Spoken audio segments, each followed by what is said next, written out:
Hi, this is James Roney from the First Choice College Tips podcast. I'm very honored today to have with me Artie Smith, Dr. Arthur Smith, who runs Arthur Smith Advising, but he also spent almost 20 years as a coach and admissions officer at Cornell University, and he has his PhD from Duke University, and he was while he was in admissions at Cornell, he was the assistant dean of admissions and advising for students. So Artie, thank you so much for being here today. James, it's great to see you again and chat with you again. Looking forward to it. Thanks. And there's so many things that have changed, with the pandemic and the way that colleges are looking at a student's file. But I think one thing when we were discussing before, I think you were in charge of a region, right, initially at Cornell. And I think one thing that's interesting for families that not all families may realize is how do colleges look or read applications and just talking about it. So Cornell was a regional approach, I'm assuming. And if you could talk a little bit about that. Yeah, so Cornell, like most of it, the vast majority of its peer institutions and sister schools in the Ivy League and other highly selective institutions they'll sort all of the applications that they get on a regional basis. So it's very unlikely, for example, that a student who is interested in biology who grew up in Wyoming is going to be compared against a student who's also interested in biology who's from suburban Philadelphia. That's just not how these schools want to evaluate. And that leads to, I think, another interesting kind of misconception that families often have. They assume that maybe it's the actual interest that's going to be evaluated. And also they're looking for a specific GPA number that's going to get my student into an elite school. And colleges are, in reading all of these great high school applications from all over the country, from very different high schools, it's readily apparent very quickly when you're doing admissions that schools grade very differently. And the strengths and weaknesses of certain high schools in one part of the country are going to be different than the strengths and weaknesses of a high school in a different part of the country. So the GPAs become, this is a very sad thing for families to hear, kind of a meaningless number in and of itself, because a 3.9 in suburban Philadelphia, how do you compare that to a Wyoming GPA that maybe is on a 100-point scale? It's hard to compare those sorts of things. So to get around that, when they get these thousands of applications, schools will sort them into regional groups. For a place like Cornell or any of the Ivy League schools, each state in the Northeast might have its own region because they don't want to overload one committee with too many applications, and they're going to get a lot of applications, for example, from the East Coast. So there wouldn't be an East Coast region. There might be a New Jersey region. There might be an upstate New York region and a New York City region, right? They break them down that by that level of detail. When I read for Cornell, I was chaired the committee for the West Coast. There's a lot of applications coming from the West Coast, but by state, not as much as there would be in the East Coast. And so once you've got your particular region and you do it over several years, and I read the West Coast region at Cornell for nearly 15 years, you become very, very familiar with the particular high schools in your region. So much so that you really start to determine not just what the GPA means at that school, but the different levels of a curriculum that a student might be taking to get to that number.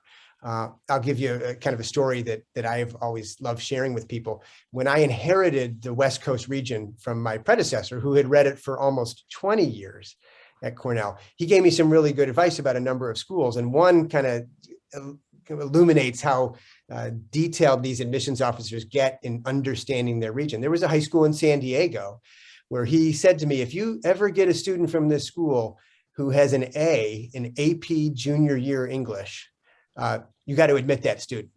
And I said, well, okay, but aren't we kind of always looking for A's in that kind of class? I mean, I know it's not a requirement, but aren't we always kind of looking for that? He said, Artie, in the 20 years I've done this, we get 15 applications a year from that school. There've been maybe 4 students in 20 years who've actually gotten an A. The teacher has been there forever. He's notorious for being a very, very hard grader.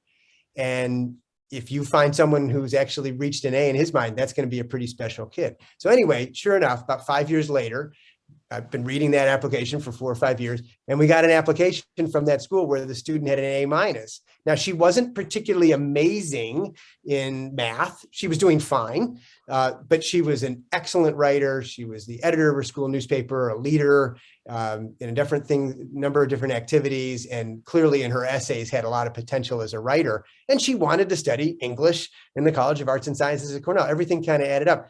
I admitted her, without even thinking about it, really, because there hadn't been a student that met that level of standard at that school for a while.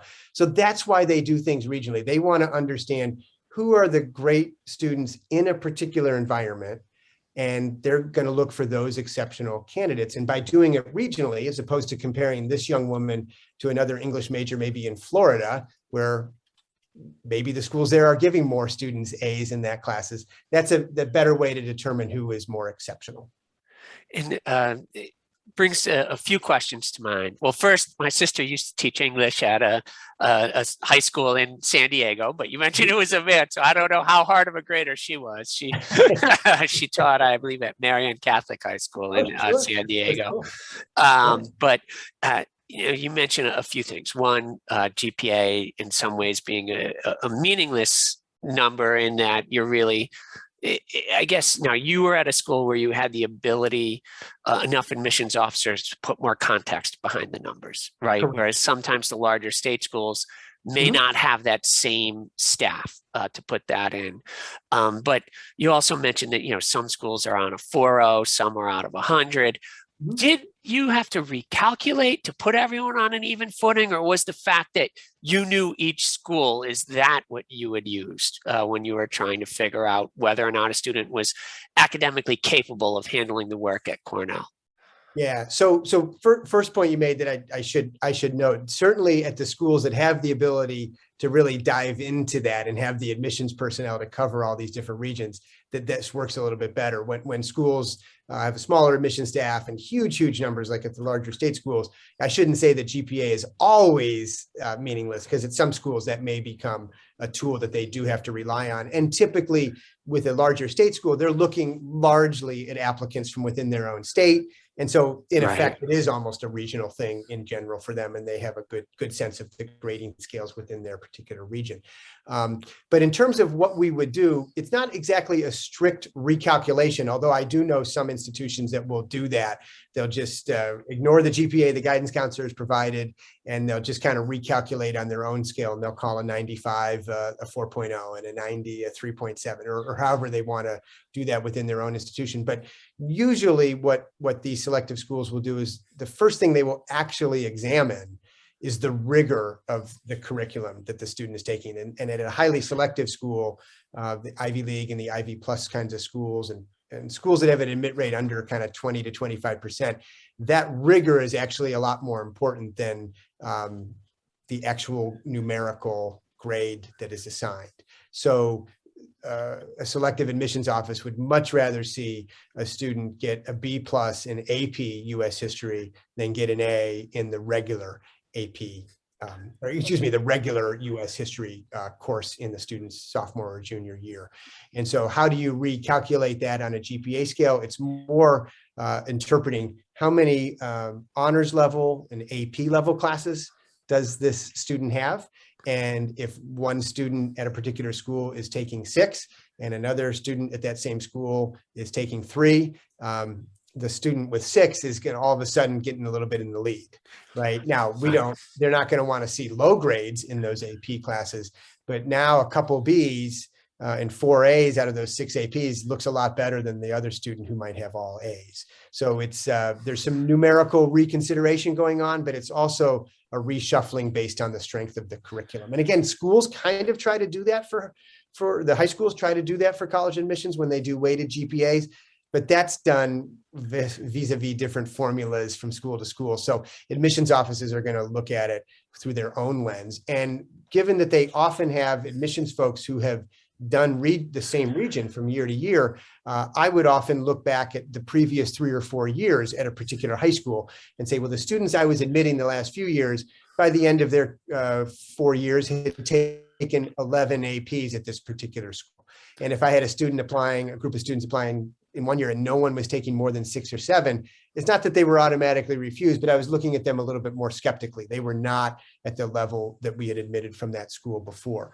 That number of 11 APs, I don't want anyone to take from this, oh, he is 11 APs. It's going to depend on the school. At some schools, they limit the number of APs or IBs that a student can take. That is not necessarily something that a family should be concerned about. Because again, the admissions offices are looking at the student in the context of their environment. Are they maxing out what their school offers? So maybe there's a school in one part of the country that lets you take 15 APs. That's not necessarily going to get you in over the person at a different high school where they limit you to 8 over 4 years. It's what are you doing in your environment? That's important, right? So for the rigor, taking the most difficult curriculum that you can handle. Within that, I would assume that, at Cornell and at a lot of the top schools, they're looking for 4 years of all of the core academics. Is that a safe assumption or what? It's a safe assumption. One of the things that may be worth looking into a little bit more closely, depending on the student's interest, is that some universities have a slightly more complex gateway into their institution. I use Cornell as an example. There's actually 7 different offices of admission because you're not just applying to the university, you're indicating a particular college within the university, and they actually have different admissions offices for that. And other selected, Cornell is not unique in that. There's other highly selective institutions where it's important to determine which college you're going to apply to, Northwestern, Michigan. These things matter in picking the particular college that matches your interest. And if you're applying to the College of Engineering at Cornell, they're going to be a lot less concerned. Did you actually take 3 or 4 or even 3 years of foreign language? That's not going to be the most important priority to them. In fact, they recommend that you take foreign language, but they're not requiring that. Whereas a liberal arts college in one of these institutions, whether it's Cornell or Northwestern or Michigan, they're going to want to see that 3 and really 4 years of taking all of these subjects. So as a rule of thumb, if a student has not already decided to go down a particular path, maybe it's computer science or engineering, if they haven't made that decision, and they're looking at a whole host of subjects, the best bet is to take a full complement of your core academic classes all throughout high school. That's going to keep as many options open as possible for the student. Qualifying out of foreign language as a sophomore just because you can doesn't mean you necessarily should, unless you're really certain you're going to go down a path that would not necessitate that in the admissions process. And another interesting thing that you just mentioned is the recommended versus required, which brings us kind of to optional items on a college application. And I usually tell people, if you're looking at a highly selective school and they say it's optional, it's not. Because if you don't do it, there are thousands of other students who did.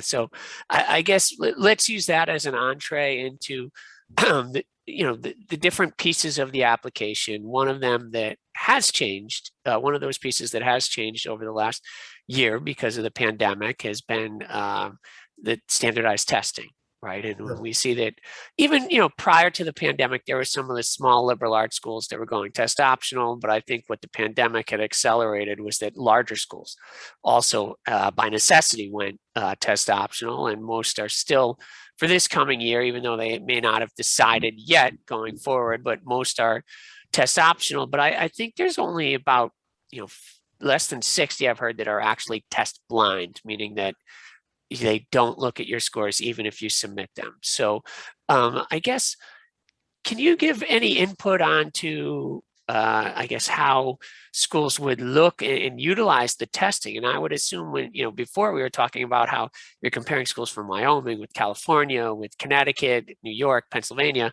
It seems that testing is one common measuring stick. Obviously, by reading regionally, you get to know the strengths of those schools, but that's something that is common across the schools. So I guess, any advice that you've been given to your students in regards to standardized testing? Sure. Well, the first thing I'll just say is I agree with you wholeheartedly that when you see things like optional or recommended on an application and it's a selective school, you should be doing those optional. I have my air quotes going. on that, because it is a competitive process and somebody else is adding that to their file. And maybe the admissions office is signaling that it's not the first thing that they're going to look at. But all of these schools do what's called holistic admissions, meaning they're looking at several factors to determine if you're a good fit for their institution. And if you're trying to get into a hard, difficult school to get into, why wouldn't you be doing everything possible? Your competition is, and this matters to you. You should invest all the time that you can to do that. So testing let's remember these policies are called test optional. So just as a matter of course, a family should be thinking about continuing to investigate what can be done to take the test, first of all. And then I think just as importantly, what can I do to be as good as I can on these? Now, why is this still so important? Unless a school or admissions office, I should say, has gone to test blind, they are not really putting their money where their mouth is in terms of saying that they no longer care about testing. So the UCs have moved that way. Interestingly, I'll use Cornell as an example, not just because I work there, but Cornell has 7 undergraduate admissions offices. 3 of them have gone test blind.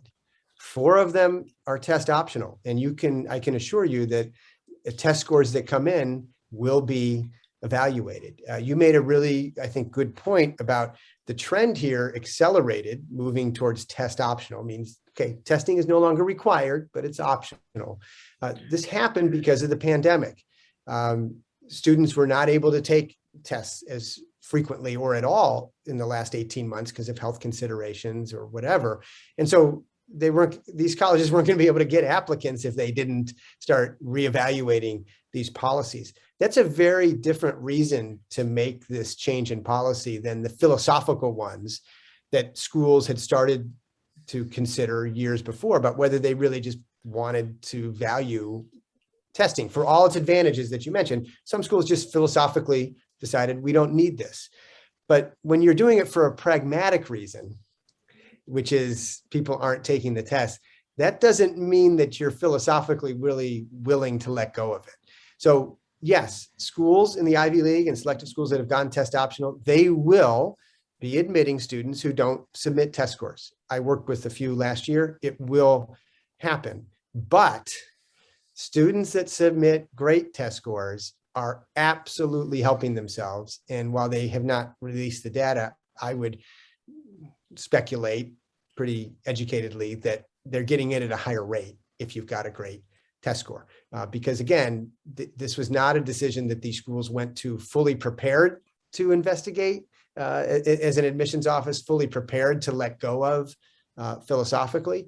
And so if a student can come in with a very strong test score for that institution, that's going to help confirm all the things that they're doing with all of their applicants in terms of a holistic read, the rigor of the curriculum and the evaluation of the transcript, close look at the essays and what the student brings to the table as a person, the extracurricular activities that add to what they're going to bring to campus. They may like all of these things. And then if they see this test score that is really, really good and is similar to what they've admitted in the past, that's a huge edge for a student until they go to test blind. That is just a reality. And even if folks don't like anything about testing, that's just the reality. That's not a judgment on the testing. That's just, why would you not want to look into it? And the nice thing these days is if you look into tutoring and you take the tests a few times and you don't do well, it's not the end of the world. Then you don't submit them. That's a nice thing. Now you have the options, a little bit less pressure for students. And I think that is great, but you have the option to choose to add it. And again, they'll look at it without it, but you're neglecting an important piece of the puzzle if you consider it optional to mean, oh, I just won't do that. They don't need that anymore. Yeah, I think they'd like to see it. And that, I mean, that is great advice, right? It does relieve some of the stress knowing that, if you don't do well, you don't have to send it, right? And so everything, I see education about options, right? A good education provides you with more options in life for what you can do, but you also want to increase your options of getting into the school. And so I think that you look at the testing as one way of increasing options. The other interesting thing is I don't think it'll completely go away until US News probably gets rid of it out of their rankings. And their change actually in some ways gave an advantage to schools who had more than 50% of the students submitting test scores. And then we haven't necessarily seen all the stats. Not all the colleges have released on what they, of the students they've admitted, what percentages submitted test scores. But I think University of Pennsylvania, it was like 2/3 of the students who applied submitted test scores, but 3/4 of the students they accepted. So they had, so in some ways it does look like the data is showing that it can help you, right? Having good test scores. I think anecdotally and statistically, we're gonna see that. But one of the things students should feel good about, they should be still preparing for the test. But one thing that will be happening and is happening is there is greater attention than there ever was, and there already was, to things like the essays and the activities. I think we can all agree that that's not a bad thing. That's a good thing.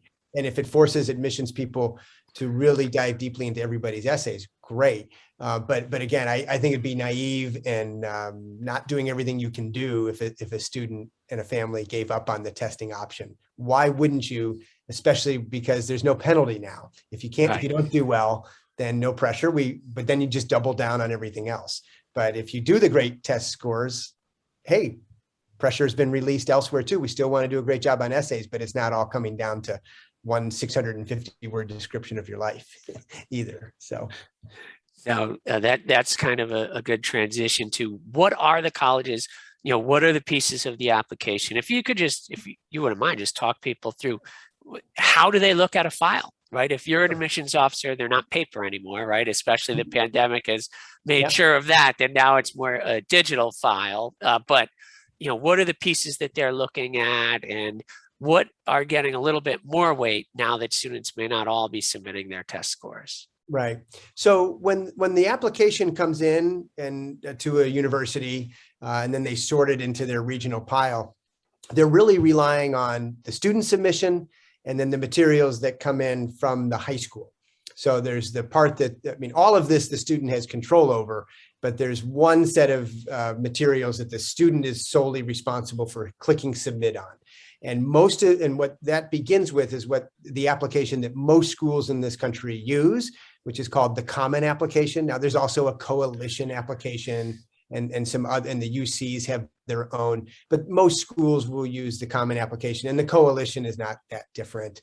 What makes it a lot easier than when you and I applied to colleges way back in the dark ages, in a different century, is that, the Common App and the coalition app make it really easy for students to apply to multiple universities at once, because the essay question you're writing for your Common Application, the activities that you fill in on your Common Application, that's going to go to every school that you check that you want to apply to.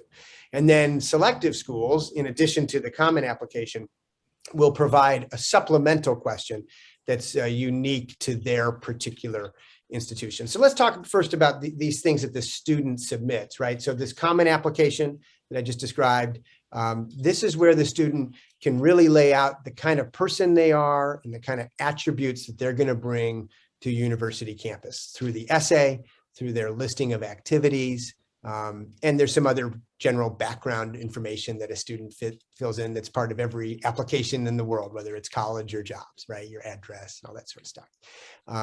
And then there's the supplement essay if you're applying to a school that has that. Those are going to be among the first things that a college admissions office looks at, but it's not going to be the first. First thing they're going to look at is the other material that comes in from your high school. And this is where close coordination with your high school guidance counselor is really important. So I always tell students, if they don't really know their guidance counselor yet, and sometimes that's possible because guidance counselors are great, but they're overworked with lots of kids. You want to make it your mission during high school to become good friends with your guidance counselor. Bring them some coffee one morning, stop by the office, ask them how they're doing, because your guidance counselor, when it comes time to applying, plays a very important role. They make sure that your official transcript is submitted. They will write a letter in support of your application and fill out a guidance counselor report. These are important aspects of the review process. And they'll also help you in getting your teacher letters of references, the logistics of getting those submitted. So when all of these pieces come in, your application is then reviewed by a committee. And the committee is, at most places, going to be some admissions professionals, people like me that would, worked for many years in the admissions office. But at some places, that committee might also include some faculty members. So when I read at Cornell, most of the colleges still asked faculty members to come in and help with the review of certain parts of the application. I mentioned that doesn't happen at every school, but I mention it because knowing your audience is important and the scope of your audience. Who are you writing for? You know, it's not just an admissions person who reads 100 of these a day. Sometimes it's the people that might actually be teaching you at a particular school. So when the committee meets in the first review, they're going to look at the things that come in from the guidance counselor first, such as your transcript, the rigor of your transcript, and what your guidance counselor is saying about where that fits in at your school. That's a very important first aspect of the read. Then they're going to start turning to the things that you have submitted through the common application. And they really want to know, and people ask me this all the time, do they really read the essays? They get thousands of them. Yeah, they really read them. And now more than ever with test optional, even though tests are still going to play a role, big role, they are going to read all of these essays very carefully. And it's in this essay that you get to start shaping the strategy of your application. What do you want the admissions people to know about you? They're already going to get a sense of the kind of student you are. And then later in the common application, they're going to get a sense of the kind of things that you do outside the classroom. Do you play soccer? Are you in student council? Are you a musician? You'll get to list all of these sorts of things. The common application essay is a really important tool to either elaborate on an activity or experience that you've had that's very, very important to you, or perhaps to come up with a life story that exhibits an important attribute that you want to make sure the admissions people know about you. And James, there's 3 attributes that I'll just share with your audience that I think are absolutely critical that appear somewhere in your common application. They don't all have to be in the essay, but between your activity list and between your essays, they need to appear. And one attribute that admissions people love and find very likable in students is that they are resilient, that they have overcome obstacles and can get through challenges. The best predictor of what will happen in college is what has happened. And inevitably, when you're on your own for the first time in college, you're going to hit, something difficult.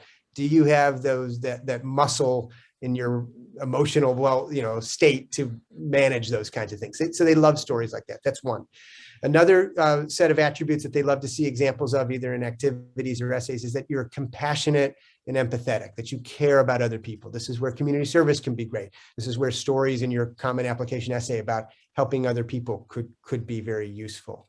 And then the third attribute that is so valuable to admissions offices, they want to know that you're curious, that you want to investigate new things, not just that you're a good student, but that you want, you look to answer questions outside of the classroom. So it's in this early read after doing an analysis of the transcript that they're looking for these kinds of things. And there's others, but these are 3 that I always want to make sure my students touch on in their application essays and through their activities.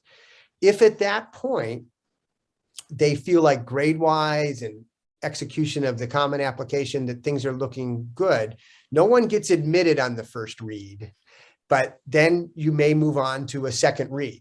And the second read will certainly still involve the chair of the committee, but there might be other people that get called in to help read. It's rarely at a selective school just one person making the decision. That's when they might bring in faculty members. And this is where teacher references and the supplement essay become very, very important. And also I would add test scores, if they have not already been read. They may have been looked at in the very first review, but they're still going to play a role here in the final review, right? But at this last review, in the supplement essay to your common application, if the school has one, they're trying to determine, why do you think you belong at our school? Are you just applying to our school because it's prestigious? Or did you actually do your homework and you have a connection to our campus and what we offer? And then they're looking for evidence in your teacher references of a lot of the same attributes that you hopefully hit on in your common application. Is this someone that's curious? Is this someone that gets along well with others, compassionate and empathetic? Is this someone that can handle, a disappointing grade and bounce back and be resilient, right? They're looking for those sorts of things. And so you can write a great common application essay to a really selective school, and that's so important. And you can have really good test scores and really good grades, and that could get you to a second read. But ultimately, it's going to be this next set of essays that students often neglect because I got to also write this short supplement essay. I'll just spend a weekend on it. I always tell my students we want to spend a lot of time on those because they will then be the final piece of most reviews that lead to admission. Thank you. Now, I have a question about essays. Yeah. What were some of your favorite essays in your decades of reading? Are there any that stand out? And then do you have any advice on, topics that students potentially should avoid, right? Yeah. In writing an essay about? So some of my favorite ones are the ones that to the student probably feel the most mundane. Like, well, yeah, I do that every day. But what you do every day and how you do it is the opposite of a cliche. That's the part that's unique. The way we approach walking to school. This is going to sound silly, but I saw a really good essay about how a student evolved in how they decided to walk to school. And she started off, wishing her mom was going to give her a ride. And then, she kind of took the shortest way to get to school. And then by the time she was older, she didn't want the ride. And she took a really long and winding way to walk to her school every day and met some interesting people along the way. Because of it, she found out there was a community service thing that she ended up joining because she walked a different way and saw a sign for something. I forget the exact detail, but it was a really nice metaphor for, I'm not going to take this simple path. I'm not going to take the straightforward, quickest path. I'm going to take the long way. And it's not something I wanted to do when I was younger, but she really described in great detail, just walking to school. And that one still stands out in my mind is pretty interesting. We learned a lot about her and her growth because of that. So rather than looking for like the headline grabbing thing that's going to put you on the cover of the New York Times or the Time magazine or something like that, that's not what college admissions people are looking for. They're looking for an authentic story that reveals something interesting about you or your personal growth. So you want to avoid things that are potentially topics that lots of people can write about and don't really reveal anything particularly unique about you or what you do. So one of my least favorite topics, and this is someone who, in addition to being an admissions officer, I also coached for 20 years at Cornell and coached for 3 years at Duke. And I love sports, but the worst topic ever is sports. Like, don't go there. I mean, I love it. But the lessons that people want to talk about that they gain from sports are very real. And as a coach, I love being able to think, we've talked about this before, James, that there are life lessons that get passed on through sport, but it's so easy to write about and it's so cliche and it's not going to be particularly unique for you unless you had a very special set of circumstances. That's where you might want to work with someone and tease out the ideas. I instead want to see students talk about something that's typical in their life and find a way to write about that very authentically. And that might sound a little odd to some. It might sound like that's really hard to do to others. It's harder than you would think, but anything to be done to just show a unique side of that student is best. The other thing to avoid is using the common application essay or any essay really to repeat the laundry list of your resume. Your resume is going to appear, your activity list is going to appear elsewhere. Let's zero in on one experience. The more normal to you, the better, and describe that in detail and let us understand why this normal experience to you sheds some light on the kind of person you are, kind of like that walk to school essay that I still remember really liking. I think it's going to be more effective and in the end, more memorable to the reader. I think that's great advice, but I also think it's probably very comforting advice because you hear so many students or parents will say, I don't know what my kid's going to write about. They haven't had any, any like unique earth-shattering experiences, and you don't need those, right? It's bringing an everyday event to life and shows how well you write, and so they can learn about you. And similar to yours on the walk from school, I've heard two different admissions officers at different schools. One, their favorite essay was about a student's subway ride to school every day. And it showed, again, a good understanding of her, who she was and how she fit into the world around her. And then another was about a student who had, I can't remember if it was 9 or 10 brothers and sisters. And her essay was about a night at their dinner table. They said it was funny, it was well written, but you learned her experience. That is something that not everyone shared. So, thank you for emphasizing that you don't need to have that earth-shattering topic. It's bringing the everyday to life. Another thing I'd like to ask about is supplemental information, right? Mm. Sometimes students have a talent or a skill.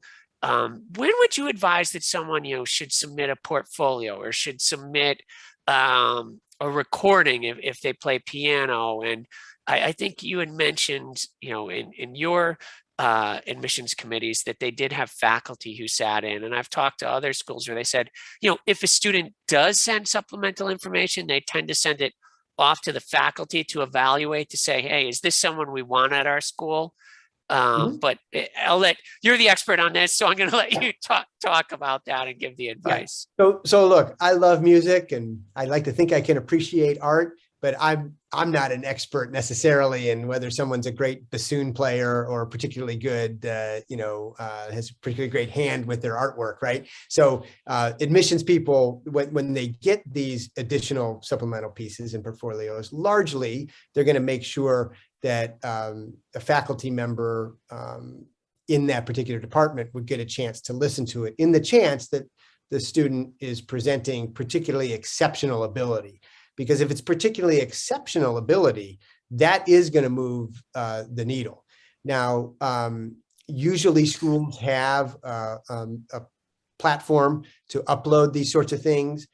If you want your musical performance or artwork to be considered by a faculty member, they have a formal protocol for that if they really do value that. So that makes it easier for students to decide. I think where it gets a little bit more tricky is a school that doesn't necessarily provide that platform to easily upload it, go straight to their music or art faculty.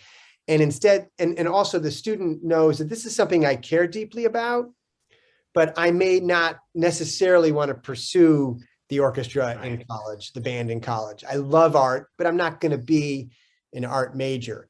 Does this, this interest I have, but it's not necessarily something that I'm going to carry forward beyond high school. Is this then worth submitting? And I would always say it can never hurt. We want to remember that, college admissions offices, particularly at selective schools, they are looking for talents that are exceptional, outside of your area of academic expertise, if that talent is going to move the needle. So exceptional athletic ability where you would actually help the hockey team or the basketball team, the music faculty saying, oh, this is someone we really want to have in the band or the orchestra. You're right. So that exceptional ability is what really moves the needle. But I think it's a little bit too cynical when I hear other admissions people say, oh, it's only about being exceptional in one area. That's the only key to getting in these days. Because I hear this a lot, that you need to lock in on only one thing and make that talent like the thing that shines. I agree that exceptional ability in a particular area should be celebrated in an application, should be the prime focus. But admissions offices don't want one-dimensional people either. And so we love seeing the chemistry major, the physics major, who has some exceptional ability in that area, who also plays the violin, who also has some artwork. So that's why, if in doubt, still submit it. If the admissions person isn't sure they can evaluate it, they will have an art professor or a music person look at it. But at the very least, they're going to see it as an example of this exceptional science student that brings another element of their humanity to our campus. So when in doubt, submit these sorts of things. And in particular, if this is a passion you have, look for schools that actually emphasize that in their application, and be sure to really be careful in how you craft that. So you talked a little bit about passion and activities. So in your own advising business, I think you work with some of the students and helping them to craft a resume, right? Looking at activities. Can you talk a little bit about, I guess, one, how colleges would look at? Are they looking? Would they rather see you doing a wide variety, a breadth, or do they want to see you getting very involved in some activities, a depth? And then how would you advise students on activities? So, when I take on students, from ninth grade on, and so I have a few younger students. When I take someone on in 12th grade, and I'll sometimes take on students who need my help kind of at the tail end of their process, they're beginning 12th grade, or maybe they're starting it, but it's late in the game, right? So there's not a whole lot I can do with those 12th grade students in terms of, changing what their activities are or changing what their curriculum has been to that point. And so when I work with younger students, this is thinking about their resume, thinking about their activities is something that they still have in front of them as something they can control, a narrative that they can create. And it really makes a pretty significant difference in how someone is viewed if they have gone very deeply into an area that they are also saying in their application they may want to study at that institution. And if that's also an area they've been very, very strong with on their transcript, it kind of connects the dots for the admissions office saying, okay, we've got a good student in the classroom. They say they want to do this same kind of thing at our school. And in between, they've shown a lot of curiosity and passion by finding ways to go more deeply into these subjects outside the classroom. So it's not that a student I don't want people to hear this, that students need to be deciding their college major when they're 15 and 16. It's not at all what I'm saying. It's just that as students develop passions, college admissions offices want to see evidence of them exploring that as much as they can. But it's so important that parents hear this next thing I'm going to say.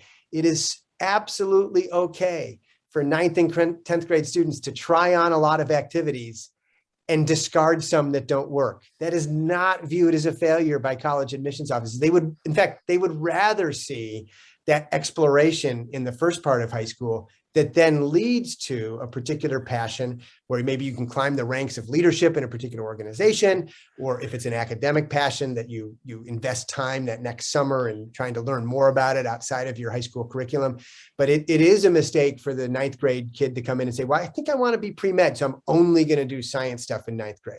I mean, if legitimately that's all the student wanted to do, okay. But like, it really is also okay to try out student government and try out sports. Like, students still need to be high school students and learn what they like. But what I want to coach them to do is, as they work through these things that they are trying on for size, what are you best at? What do you love the most? What gives you the best chance to connect the dots to what you think you might want to study down the road in college? And then we're looking for activities, James, outside the classroom in the summer, maybe over a winter break, maybe even during the school year, but particularly in the summer and spring break, that are outside the context of their high school, right? So if you can find, it's hard to do, but find internships or a connection with a family friend that runs a business and you're interested in someday going into the business world, and shadow that person for a little while. They're looking for evidence that you're doing things outside the context of what most teenagers do.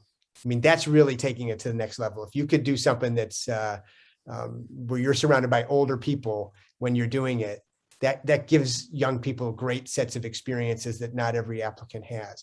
But really what I want my students to do, if they can't achieve that, that's sometimes hard to do.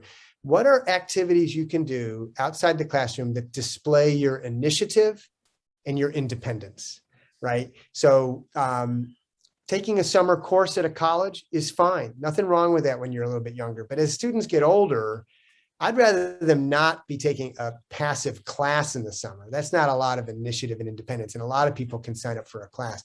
I would rather see them go tutor some other people. I would rather see them be a camp counselor in the summer. These are the kinds of things where you actually have to make good decisions on your own with some responsibility. And colleges really value that sort of stuff. They don't need to see you sitting in a classroom 12 months of the year. That's great advice. Thank you. I do have a question. So when you're working with students who come to you in the senior year, what are the things at that point? There's not a lot you can do, right? I would assume, are you advising students on demonstrated interest? And do you want to talk? That seems to be the one thing that not a lot of parents necessarily have heard about, right? Because that's different, I think, than when we applied back. Definitely. So you're right. I mean, I definitely take on 12th grade students, and there's still a lot we can do, but not much we can do about choices already made about the curriculum the first 3 years, or grades and what activities were done. But what's still in front of you potentially is, okay, testing, right? That's something that may become part of the strategy. But really, it's going to boil down to in building the college list, looking at the essays and asking the student, how do I fit into that school? And what do I need to learn about this school to make a compelling connection? And that's what leads to demonstrated interest, right? So it's not just demonstrating interest in the college by showing that your academic strengths match up with the kinds of programs that they have. It's by making it clear to that university that you might actually attend, right? So like, and how would a college judge that? Well, if they've got a few applicants that they're really strongly considering, and 4 of them have never been to the campus, have never show no indication that they know a whole lot about the campus, but one of them has been there. One of them has actually sent them some emails and asked some questions over several months. That admissions office is going to feel a lot better about, well, if we only have a few admit spots, I mean, we want these kids to come. Let's take the one that's demonstrated interest in us, not just by saying, and this is very important, you got to say why you think you fit academically. I mean, that level of interest you got to research, but taking the extra step to either have attended a virtual tour if they're not offering those right now, indicating somewhere subtly in your supplement essay that you've been on the campus, right? And sometimes that's not possible. I work with international students. There's no way they're going to be able to go visit a campus in the US right now. Right. That's not going to disqualify them. There's other ways to communicate with staff in the admissions office, to ask questions, to show that you're really interested, and give them a reason to think, you know what, if we admit this guy or this gal, they might actually come. We see that there's a history in our relationship here, and they're not simply applying to us amongst many great schools.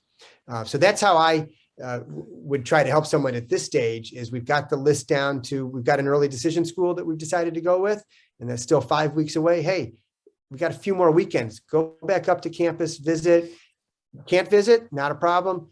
Let's start emailing some admissions officers there. You may or may not get a reply, but let's just get your name in their inbox and demonstrate to them that you're genuinely interested. And you're not just writing to say, hey, I love your school.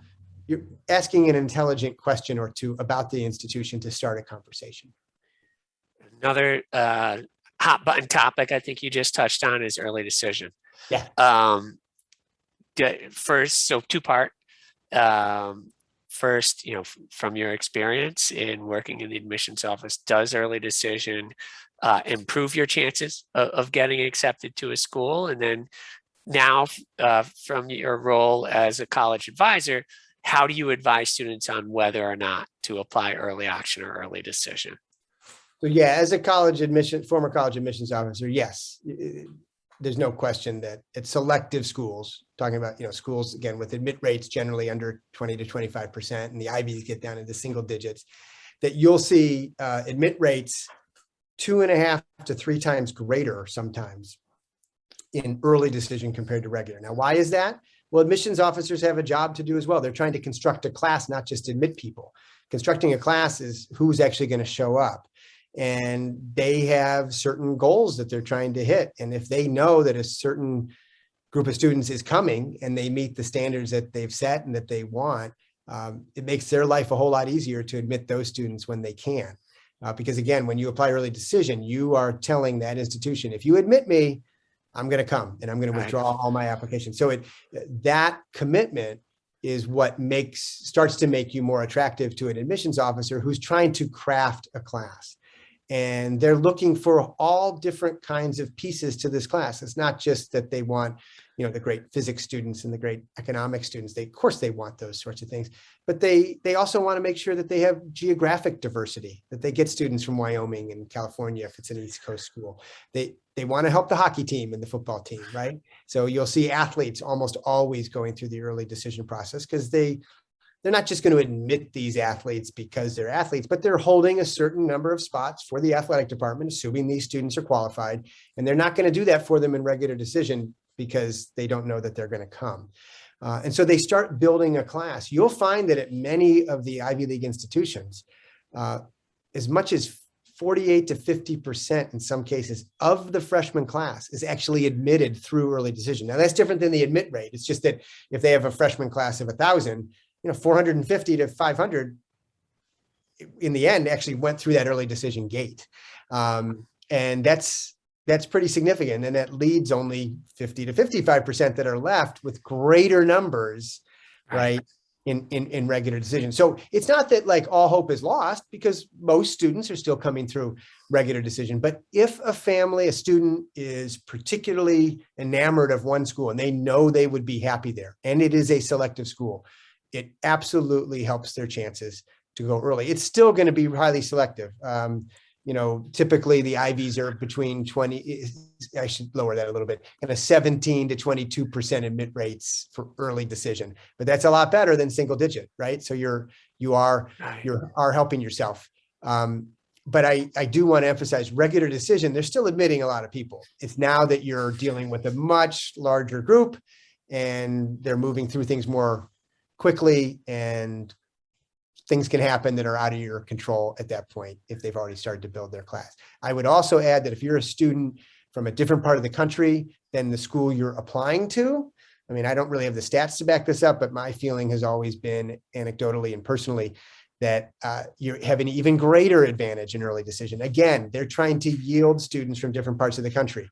And a West Coast school might not always get kids from the East Coast to want to come, even if they admit them in regular decision, because they may, in the end, like a lot of people, just decide to stay close to home. But they still want those East Coast kids. And if that East Coast kid applies in early and says, yep, I'm coming, that's going to help them. And again, they want to advantage these different regions when they can. So for me, the strategy is starting with a student early enough that they can do the research to honestly say, this is a school I would like to be at. And I don't like to zero it in on one right away. I like to have students by the summer before their senior year, have a small group that's under consideration for early decision. And then we look at things through a combination of which one do they really love the most and which one strategically might help them the most, right? And then on top of that, I encourage people to apply early action to schools if that institution offers that. Early action is not binding. It may not necessarily give as significant a boost in the admissions process, but particularly if it's a school that's not as much of a reach for you, why wouldn't you just get that application in if you can in November, same deadline as early decision. And if your early decision school doesn't work out, at least you're hopefully getting into a few places earlier in the process that relieves some of the stress. But James, I do want to emphasize, if a student isn't sure that they love a place, early decision is the wrong thing to do. We still need to always prioritize, where does the student want to go? But it's just everything I said is predicated on the assumption that you figured out there's a place that you love or a small group of places that you love. If you found those groups of places, it's absolutely worth the effort from an admissions perspective to go that early decision route, and then pepper that with a few early action schools to cover your bases, just so you hopefully get into a few places in December, January as well. Artie, thank you so much. I appreciate and I value your time. I think we have actually run out of time for today. We didn't even get to talk about, I'd want to talk to you about athletic recruiting, and maybe we can do that at another time. But how can people get in touch with you? If you don't mind just giving your, is it best your email address or your website or social media? Absolutely. So easy. My website should be pretty easy to find. You can either just type into Google Arthur Smith Advising, and last I checked, it's the only one of its kind, so it'll pop up. But my website is arthursmithadvising.com. Just all that one word, my name, advising.com. And when you go to my page, there's a scheduling link there to just set up a time, and I offer an initial 30-minute session complimentary to all families to just kind of do a consult, see what the needs are. And oftentimes, quite frankly, I'll end up doing two. Sometimes the parents will schedule a 30-minute consult. That's great, but I don't want to have a family sign up without having had the opportunity to meet one-on-one with the student. So in effect, it ends up being a couple consults. Sometimes I'll meet with the parents, and then they feel good about what we can do together. And then they bring their son or daughter in, and we do another brief meeting just to make sure their son or daughter, either one of those approaches is fine. I don't want people to sign up unless the student feels good that this is something that can work, because I do try to make it fun, but it's a commitment on the part of the student to start investigating all these things, start working on the pieces that make this successful. But hopefully we make it fun and lower the stress levels along the way. And then James, they can also email me. My email is pretty straightforward. It's acs1@arthursmithadvising.com. But all of that's on my website. So if they just go to arthursmithadvising.com, they can schedule an appointment with me, find my email contact, phone contact, social media contacts there. Great. Thank you so much. And thank you to all of our listeners. Have a great day. Thanks, James. Fun talking to you.